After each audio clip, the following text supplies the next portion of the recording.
تو اگر میں اس وقت سوچوں کہ میں نے تمام ہسٹری ان لرن کر دی ہے اور مجھے نہیں پتا کہ یہ لوگ کون ہیں کہ جن کا تذکرہ ہم آپ سے سن رہے ہیں، امام حسین کون ہیں، ان کے رفقا کون ہیں، اور آپ ایک ایسے آدمی سے مخاطب ہیں کہ جو کچھ نہیں جانتا، نہ وہ مذہب سمجھتا ہے، نہ وہ ہسٹری کا اس کو شعور ہے، تو آپ کیسے تعارف پیش کریں گے کہ ہو از حسین، کون ہے امام حسین؟ درمیانی راہ لیں اگر ہم، اور اس میں ہم یہ بات کریں کہ کیا ضروری ہے کسی شخص کے لیے. فرض کیجئے ایک شخص جو ہے وہ کسی مذہب سے وابستہ نہیں ہے، کسی دین سے وابستہ نہیں ہے، اور کیا اس کے لیے یہ ضروری ہے کہ وہ کربلا کو جانے اور امام حسین علیہ السلام کی قربانی کو جانے؟ بعد میں ہم آتے ہیں اس چیز کے اوپر کہ جو افراد ظاہر ہے امت مسلمہ کا حصہ ہیں، ان کے لیے یہ کیوں ضروری ہے، صحیح. اور اس کو پھر اس سے ہمیں کیا سبق ملتے ہیں. تو اس کا جواب دیکھیں میں یہاں سے شروع کروں گا کہ بہت بنیادی بات ہے. فرض کیجئے کہ ایک طالب علم ہے اور وہ اپنی زندگی کے ایک مشکل دور سے گزر رہا ہے. معاشی مشکلات ہیں، گھریلو مشکلات ہیں، اور اس کے سامنے ایک آبجیکٹیو یہ ہے کہ میں پڑھ لکھ کر ایک اچھا انسان بننا چاہتا ہوں، میں کامیاب انسان بننا چاہتا ہوں. لیکن ابھی کچھ بظاہر راستے میں اس کو کچھ روڈ بلاکس نظر آ رہے ہیں، اس کو رکاوٹیں نظر آ رہی ہیں. اگر اس کا کوئی مربی، اس کا کوئی مینٹور، اس کا کوئی استاد، اس کا کوئی بڑا اسے یہ سمجھائے، اس کا کوئی بزرگ اسے یہ سمجھائے کہ دیکھو فلاں شخص تھا، اس کی مثال سامنے رکھو. مثال کے طور پر محلے میں کوئی شخص ہے، اس کی مثال دے،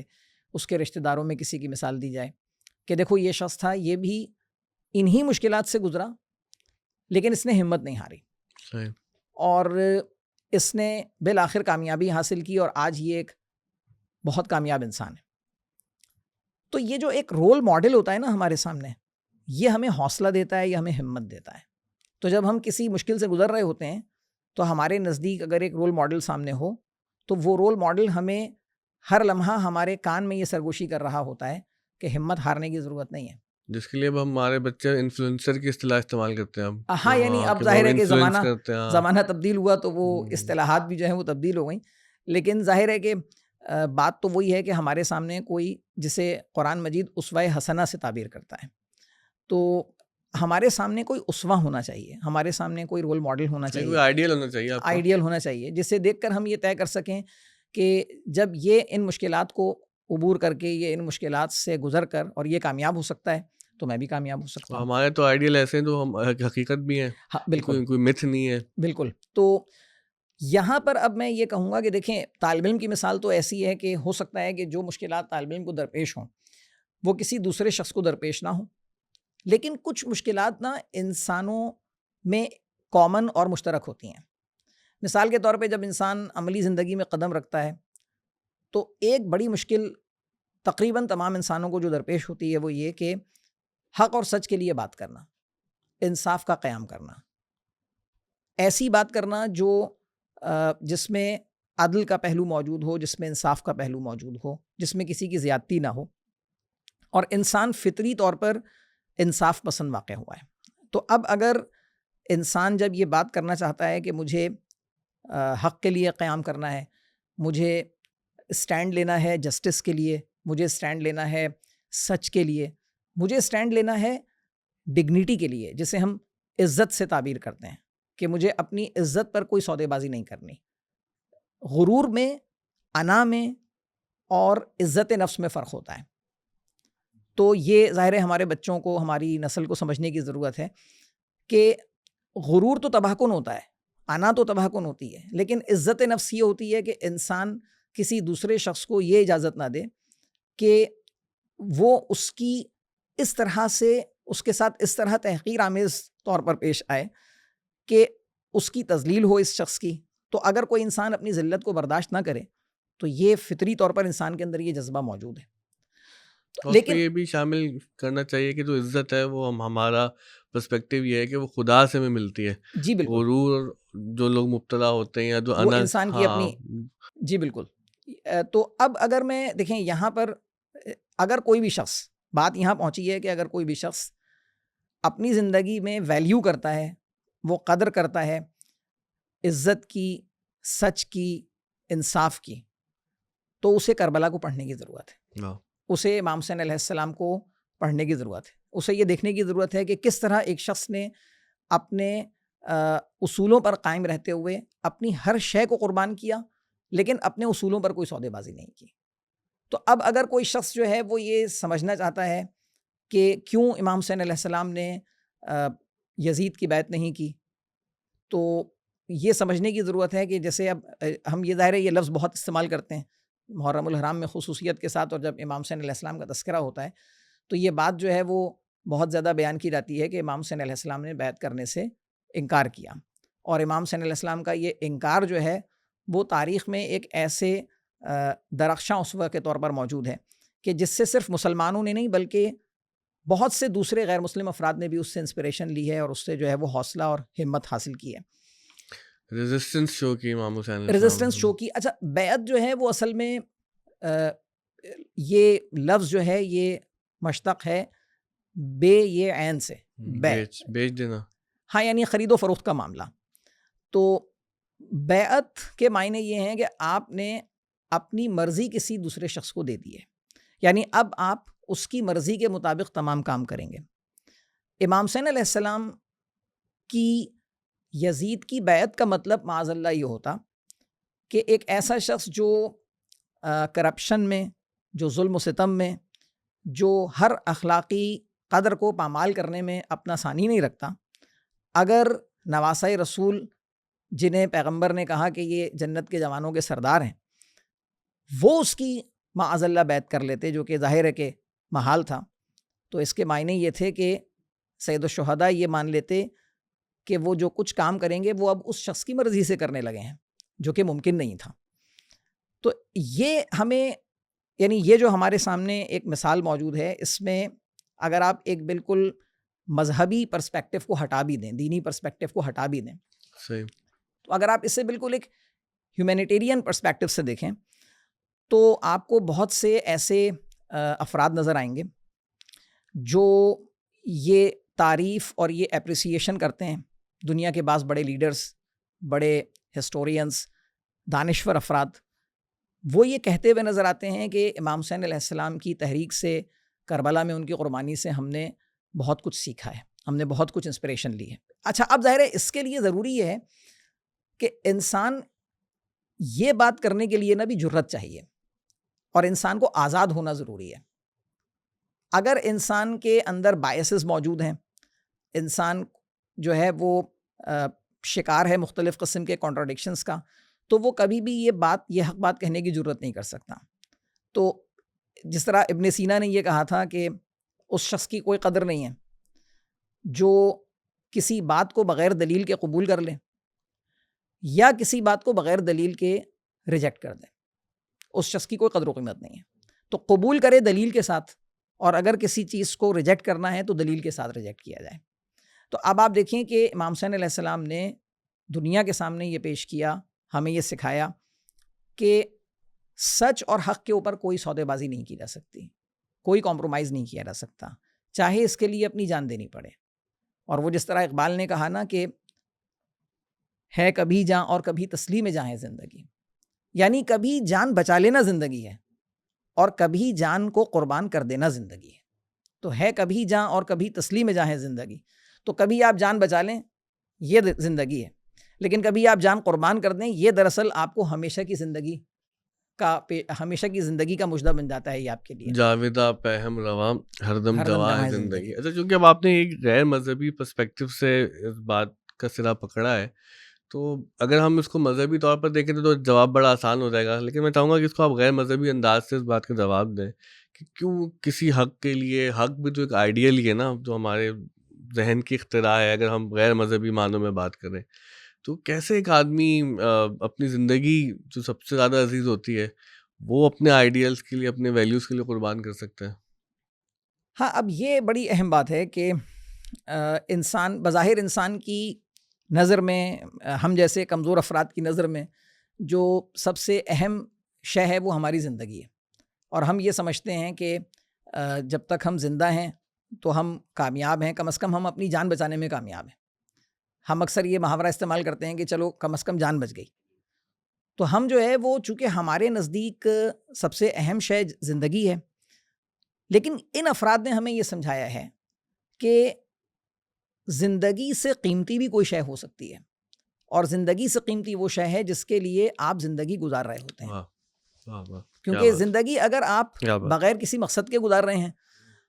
تو پھر بہت احترام کے ساتھ عرض ہے کہ انسان میں اور کسی دوسرے جانور میں تو کوئی فرق نہیں ہے اگر انسان بغیر کسی مقصد کے کوئی زندگی گزار رہا ہے. تو ان افراد نے یہ بتایا کہ جو مقصد، جس مقصد کے تحت وہ زندگی گزار رہے تھے، وہ مقصد ان کی زندگی سے زیادہ قیمتی تھا.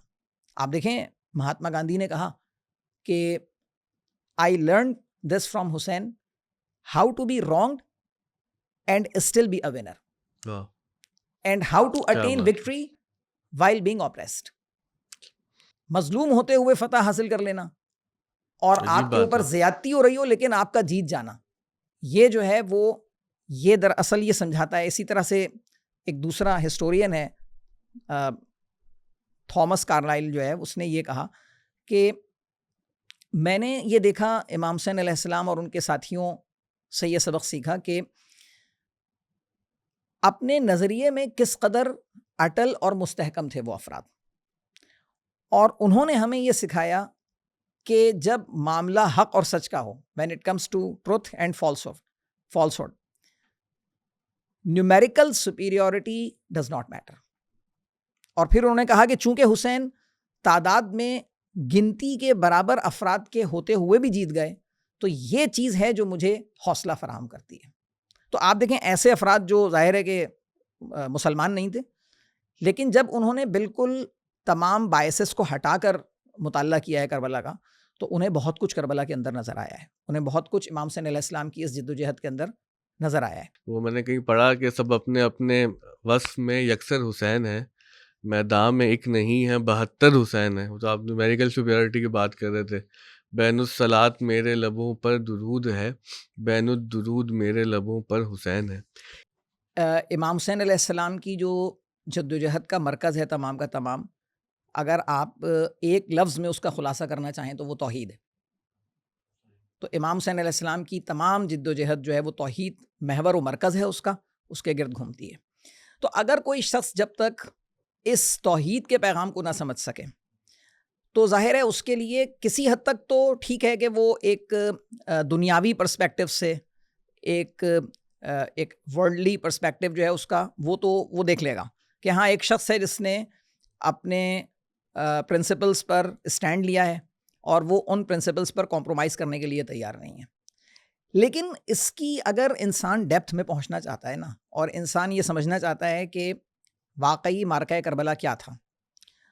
تو اسے یہ سمجھنے کی ضرورت ہے کہ محرکات کیا تھے. جی، جب تک محرکات پتہ نہ ہوں، جب تک بیک گراؤنڈ تھوڑا سا معلوم نہ ہو، اس وقت تک ہم تفصیل میں نہیں جا سکتے. آپ کیوں حج کے وقت امام حسین چلے جاتے ہیں چھوڑ اس کے؟ وقت ہم ڈیپتھ کو نہیں سمجھ سکتے. اچھا اب دیکھیں یہاں بتانے کی ضرورت یہ ہے کہ ظاہر ہے جو شخص، فرض کیجئے کہ ابھی جس طرح سے آپ نے کہا کہ بالکل ابتدا سے اگر ہم بات کرنا شروع کریں تو ہم ایک ایسے شخص کے سامنے تعارف یہ رکھیں گے کہ بھائی ہم اس سے پہلے ظاہر ہے ہم اس سے پہلے اس تک ہم توحید کا پیغام پہنچائیں گے کہ خدا کائنات کا ایک مالک ہے، ایک حکیم اور دانا ہستی ہے جس نے کائنات خلق کی ہے، اور انسان کی تخلیق، اس کائنات کی تخلیق، انسان کی تخلیق، ہر انسان کو وجود بخشنا پروردگار کا لطف و کرم ہے. اور انسان جس طرح پروردگار نے قرآن مجید میں کہا کہ رحمتی وسعت کل شیء، میری جو رحمت ہے وہ تمام چیزوں پر غالب ہے، تمام چیزوں پر چھائی ہوئی ہے. تو اگر تمام چیزوں پر چھائی ہوئی ہے تو اس کا مطلب ہے خلقت پر بھی رحمت چھائی ہوئی ہے. تو خلقت بھی رحمت کے زیر اثر ہے پروردگار کی، یعنی انسان کو وجود بخشنا یہ خدا کی رحمت ہے، یہ خدا کا لطف ہے. تو اب اگر انسان پر اللہ نے یہ لطف کیا ہے تو انسان پر یہ لطف بھی کیا ہے کہ انسان کی ہدایت کے لیے انبیاء کا سلسلہ جاری کیا، پیغمبروں کا سلسلہ جاری کیا، یہ سمجھانے کے لیے کہ تمہیں زندگی دنیا میں کس طرح گزارنی ہے. تو یہ پروردگار کا لطف ہے. پروفٹ ہوڈ سمجھانا ضروری ہے. جب تک انسان توحید نہ سمجھے، جب تک انسان پروفٹ ہوڈ کو نہ سمجھے، جب تک کربلا تک پہنچنا مشکل ہے. تو یہاں پہنچ کر پھر انسان کو یہ سمجھ میں آتا ہے کہ اچھا انسان کے لیے خدا نے ایک ضابطۂ حیات مقرر کیا ہے، اور اس ضابطۂ حیات سے اگر انسان روگردانی کرتا ہے تو انسان اپنے لیے خود سزا تجویز کرتا ہے. مثال کے طور پر شاید کبھی آپ کے سامنے تذکرہ کیا ہو میں نے کہ اگر ہم اپنی گاڑی کے فیول ٹینک میں یہ سمجھ کر کہ میں پیٹرول ڈالنے کے بجائے کوئی انرجی ڈرنک ڈال دوں تاکہ ذرا یہ بھی میری طرح سے انرجائز ہو جائے, تو ایک عام سمجھ بوجھ رکھنے والا شخص بھی سمجھ سکتا ہے کہ گاڑی کا حشر کیا ہوگا. اب اگر گاڑی خراب ہو جائے, انجن سیز ہوگا, ہاں, اور جو کچھ گاڑی پر مصیبت نازل ہو, اب آپ گاڑی کی کمپنی کے پاس جائیں اور آپ یہ کہیں کہ یہ تو آپ نے مجھے سزا دے دی. یہ آپ نے کیا کیا؟ یہ آپ نے گاڑی میں نے انرجی ڈرنک ڈالی تو گاڑی تو خراب ہو گئی, یہ آپ نے مجھے سزا دی ہے. تو گاڑی کی کمپنی آپ کو یہ بتائے گی کہ بھائی فیول ٹینک میں صرف فیول ڈالا جا سکتا ہے اور کچھ نہیں ڈالا جا سکتا. تو جو بنانے والا ہے نا, اس نے آپ کو جس مقصد کے لیے بنایا ہے, یعنی آپ کے لیے جو ظاہر خدا کا تو کوئی مقصد نہیں ہو سکتا, خدا کی ذات بے نیاز علی الاطلاق ہے, وہ ہر چیز سے بے نیاز ہے. ہمارے لیے جو اس نے مقصد طے کیا ہے اس زندگی کا, اگر ہم اس سے ہٹ کر چلیں گے نا تو لازمی طور پر ہم اپنے لیے خود سزا تجویز کر رہے ہوں گے. تو اگر ہم اس دل میں خدا کی جگہ کسی اور کو جگہ دیں گے, جس طرح میں نے آپ سے فیول ٹینک کی مثال دی, تو ہم اپنے لیے خود سزا بنا رہے ہیں. تو اب امام حسین علیہ السلام کا کام اس وقت جب کہ وہ یہ دیکھ رہے تھے کہ معاشرے میں ایک ایسا شخص جو ہے وہ اقتدار کی مسند پر فائز ہوا ہے جو ہر طرح کی برائی میں مبتلا ہے, اور نہ صرف ہر طرح کی برائی میں مبتلا ہے بلکہ مشکل یہ ہو گئی ہے کہ وہ اپنے آپ کو خلیفۃ الرسول کہتا ہے, پروفٹ کا جانشین کہتا ہے. تو اس سے تو جو بگاڑ امت مسلمہ میں پیدا ہونا تھا, امام حسین علیہ السلام اس کو دیکھ رہے تھے. تو امام حسین علیہ السلام یہ قبول نہیں کر سکتے تھے, جس طرح ہمارے ہاں بعض افراد جو ہے وہ یہ سمجھتے ہیں کہ میں نماز پڑھ رہا ہوں, میں روزے رکھ رہا ہوں, میں حج کر رہا ہوں, میں زکوٰۃ دے رہا ہوں, میں تمام نیک کام کر رہا ہوں, میں اپنے رشتہ داروں کے ساتھ نیک سلوک کر رہا ہوں, تو مجھے پھر اس بات سے کیا غرض ہے کہ امریکہ کس پر چڑھ دوڑے, اسرائیل کس پر چڑھ دوڑے, اس سے مجھے کیا غرض ہے, میں اپنے کام کر رہا ہوں, اپنے نیک کام کر رہا ہوں. امام حسین علیہ السلام نے یہی سمجھایا کہ یزید کے زیر سایہ رہ کر اللہ اللہ کرنا یہ میرا کام نہیں ہے, مجھے اس قسم کی زندگی قبول نہیں ہے. تو آپ نے جب آپ نکلے ہیں تو آپ نے ظاہر ہے کہ یہ بتایا کہ آپ نے لوگوں کو یہ سمجھانے کی کوشش کی کہ میں کیوں نکل رہا ہوں. تو اس میں اب دیکھیں نا, آپ کو معلوم تھا کہ تاریخ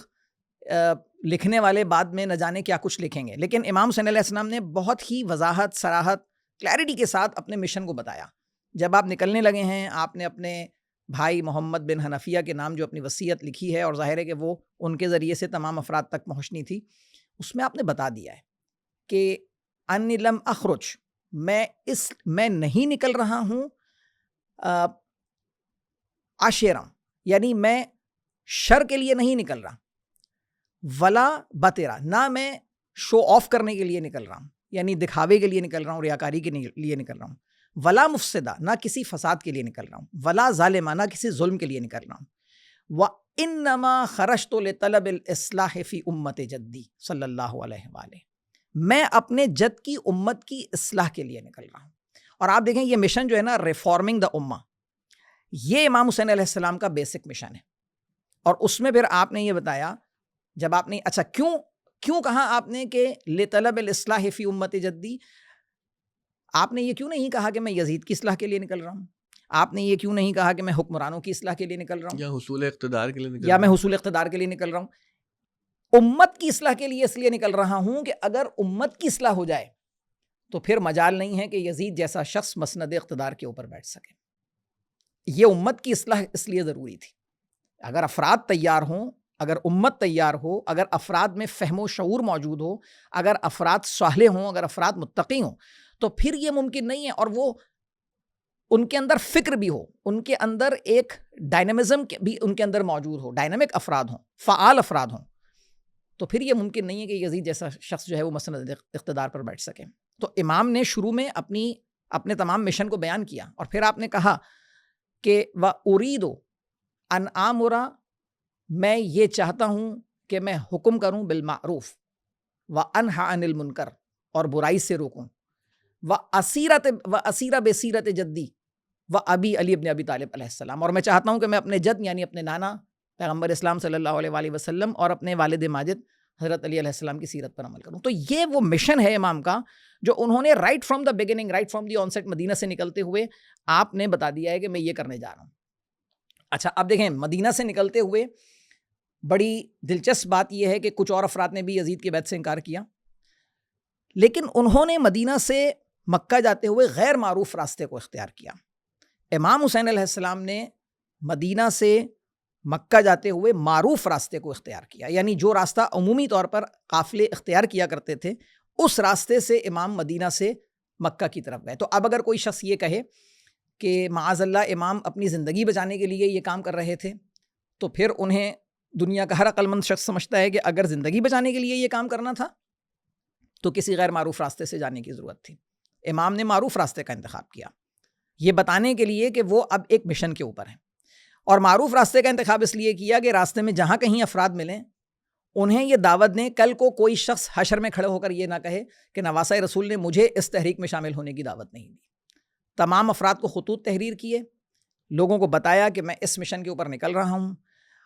یہ مشن ایسا نہیں تھا کہ امام حسین علیہ السلام نے سیٹ کیا ہو، اور امام حسین علیہ السلام جو ہے وہ امام حسین علیہ السلام کی ولادت کے وقت،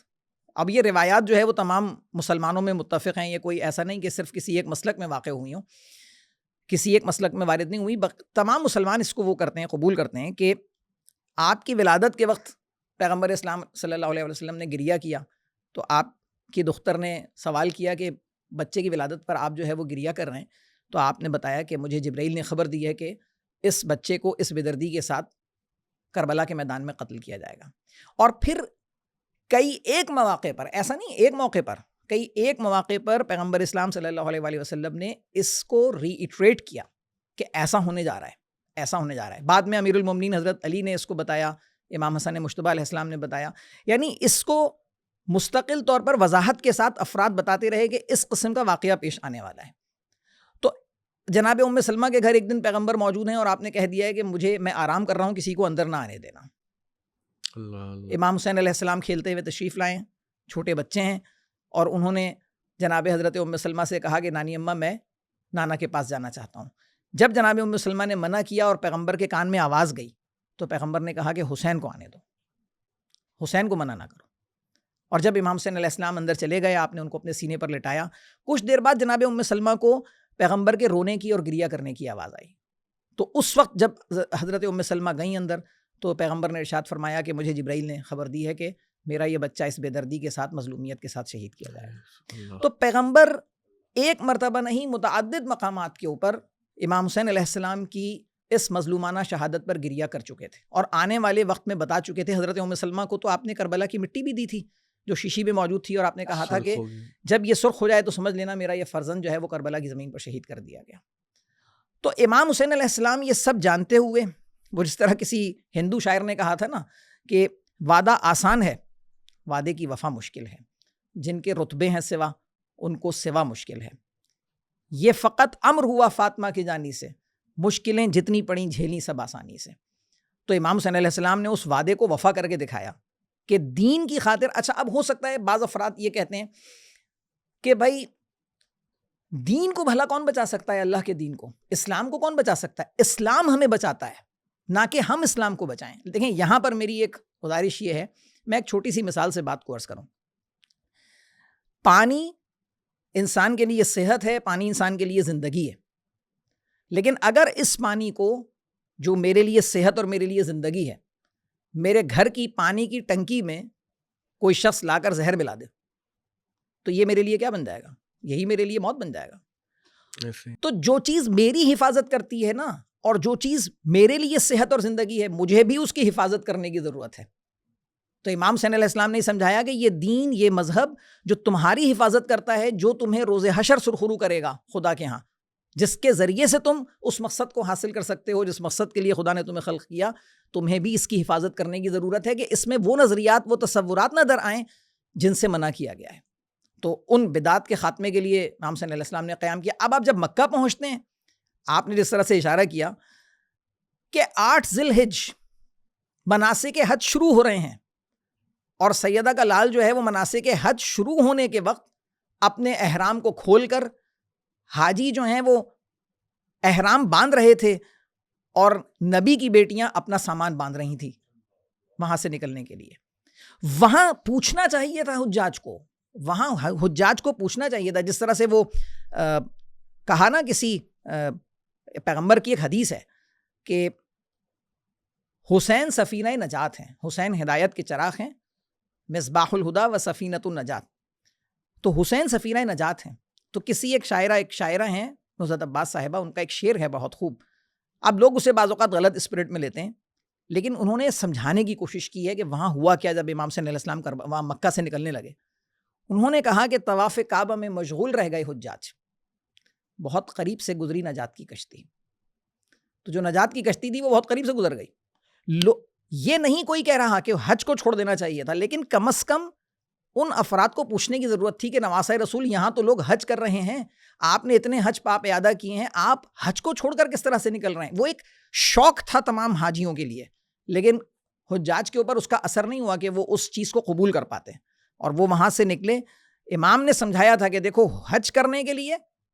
حج بجا لانے کے لیے, حج بجا لانے کے لیے تمہیں بھیڑ گوسفند قربان کرنے, لیکن حج کو بچا لینے کے لیے مجھے اپنے بھائی, بھتیجے اور بیٹے قربان کرنے. اللہ. تو وہاں سے نکلے.